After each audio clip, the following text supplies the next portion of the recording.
Yan, magluluto po tayo ng request ng aking kapatid at ang mga pamangkin ko. Sinigang na liempo. Okay, start na po tayo. Ayan.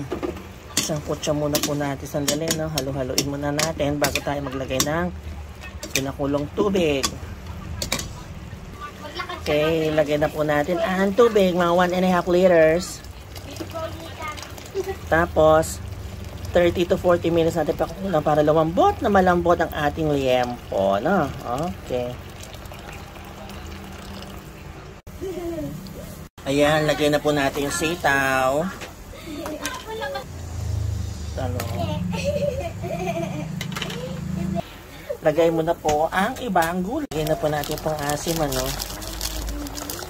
Damihan po natin. 1 pack na para maasim na maasim. Tikman na po natin, ano?